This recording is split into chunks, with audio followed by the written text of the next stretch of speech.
இந்த வீடியோவில் நம்ம என்ன பார்க்க போகிறோம் அப்படின்னா இன்சூரன்ஸுக்கும் வாரண்டிக்கும் என்ன வித்தியாசம். மக்கள் நிறைய பேருக்கு இந்த சந்தேகம் இருக்குது. எனக்கு தான் இன்சூரன்ஸ் இருக்குல்ல, அப்புறம் எதுக்கு வாரண்டி? எனக்கு தான் வாரண்டி இருக்குல்ல, அப்புறம் என்ன ஏன் இன்சூரன்ஸ் பே பண்ணணும் அப்படிங்கிற மாதிரி நிறைய பேர் கேள்வி கேட்குறாங்க. அடிப்படையாக ரெண்டுக்கு என்ன வித்தியாசம் அப்படின்னு சொன்னால், இன்சூரன்ஸ்னால் என்ன அப்படின்னு சொல்லிட்டு முதல்ல பார்த்துருவோம். இன்சூரன்ஸில் என்ன கவர் ஆகும் அப்படின்னு சொன்னால், எக்ஸ்டர்னலாக ஏதாவது வெளியிலேருந்து ஏதாவது வண்டியை தாக்கி வண்டிக்கு ஏதாவது கேடு விளைஞ்சது அப்படின்னு சொன்னால், அப்போ அதுக்கான ஒரு செட்டில்மெண்ட்டுக்கு இன்சூரன்ஸ் கிளைம் போய் நம்ம வாங்கிக்கலாம். ஏதோ ஒரு ஆக்சிடெண்ட்டாக இருக்கலாம், இல்லைனா ஃப்ளட்டாக இருக்கலாம், தெரியாமல் நம்ம எங்கேயாவது போய் தட்டி இருக்கலாம், இல்லைனா வேறு ஏதோ வண்டி நம்மளை தட்டி இருக்கலாம். இந்த மாதிரி எக்ஸ்டர்னலாக வெளியிலேருந்து வர்ற ஏதாவது ஒரு ஃபோர்ஸ்னால் நமக்கு ஏதாவது வண்டிக்கு கேடு வந்தது அப்படின்னா அதுக்கெல்லாம் இன்சூரன்ஸ் நமக்கு பாதுகாப்பு அளிக்கும். வாரண்டியில் என்ன கவர் ஆகும் அப்படின்னா, ப்ரீ மெச்சூராக ஏதாவது வண்டியில் ஃபெயில் ஆச்சு அப்படின்னு சொன்னால் கம்பெனி உறுதி கொடுப்பாங்க.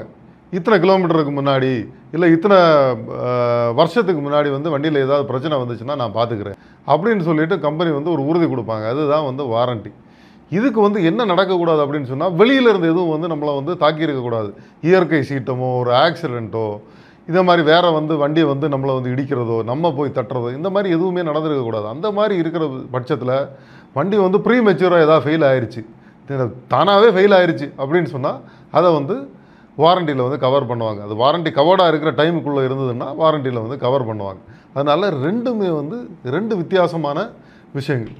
நிறைய பேர் இன்சூரன்ஸில் இன்ஜின் ப்ரொடெக்டர் அப்படின்னு ஒன்று இருக்கு, இதை நான் எதுக்கு வாங்கணும், அதுதான் என்ஜின் வாரண்டியில் கவர் ஆகிடுமே அப்படிங்கிற மாதிரி சொல்லுவாங்க.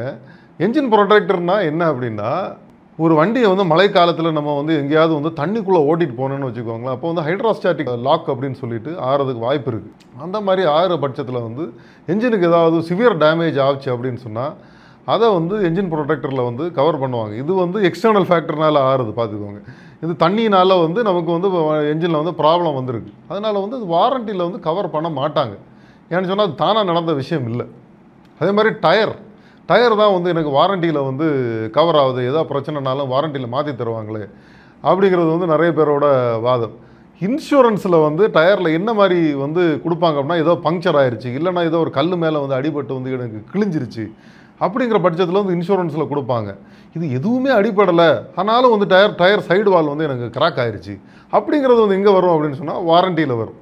ஸோ இந்த ஒரு அடிப்படையான வித்தியாசங்களை மக்கள் கண்டிப்பாக தெரிஞ்சுக்கணும். அதே மாதிரி இன்னொரு கேள்வி மக்களுக்கு இந்த எக்ஸ்டெண்டட் வாரண்டியை பற்றி இருக்குது. இந்த எக்ஸ்டெண்டட் வாரண்டி நான் கண்டிப்பாக வாங்கணுமா, இதனால் எனக்கு என்ன பயன், இல்லை எனக்கு என்ன கவர் ஆகும் அப்படிங்கிறது நிறைய பேரோட கேள்வி. எக்ஸ்டெண்டட் வாரண்டி அப்படின்னு சொன்னால் யூஸ்வலாக ஒரு வண்டி 2 to 3 years இல்லைனா 1,00,000 கிலோமீட்டரில் 2,00,000 கிலோமீட்டர் வரைக்கும் நான் வாரண்டி கவர் பண்ணுறேன் அப்படின்னு சொல்லி ஃபேக்ட்ரியிலேருந்து ஒரு வாரண்டி கவர் கொடுப்பாங்க.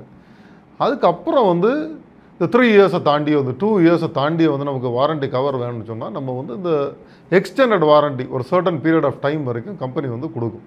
அந்த வாரண்டி வேணும் அப்படின்னு சொன்னால் நம்ம எக்ஸ்ட்ராவாக ஒரு அமௌண்ட் பே பண்ணி நம்ம அதை வாங்கிக்கணும்.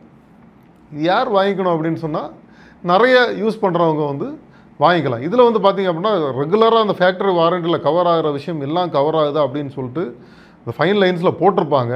அதில் சிலது எக்ஸ்க்ளூஷன் இருக்கலாம், சில இன்க்ளூஷன்ஸ் இருக்கலாம். இது நம்ம கரெக்டாக படித்து தெரிஞ்சுக்கணும், எது கவர் ஆகுது கவர் ஆகாது அப்படின்னு சொல்லிட்டு. ஸோ இதுவும் கைண்ட் ஆஃப் வாரண்டி தான். ஆனால் நம்ம அந்த வாரண்டி பீரியடை தாண்டி எக்ஸ்டெண்டடாக வாங்குறது எக்ஸ்டெண்டட் வாரண்டி. இதுதான் நமக்கு அடிப்படையான வித்தியாசங்கள். வாரண்டிக்கும் இன்சூரன்ஸுக்குமான வித்தியாசம் இதுதான். அதனால் மக்கள் என்ன பண்ணாதீங்க, இன்சூரன்ஸ்னால் என்ன வாரண்டினா என்ன அப்படின்னு சொல்லிட்டு குழப்பிக்காதீங்க. இன்சூரன்ஸ்னால் வெளியிலேருந்து அடிபட்டு வர்ற விஷயங்களுக்கானது இன்சூரன்ஸ். வண்டியில் எந்த பிரச்சனையும் நடக்கலை, நான் சும்மா நார்மலாக தான் ஓட்டிகிட்டு இருக்கேன், ஆனாலும் ப்ரீ மெச்சூராக ஏதாவது ஃபெயில் ஆயிடுச்சு அப்படின்னு சொன்னால் அது warranty. As simple as that.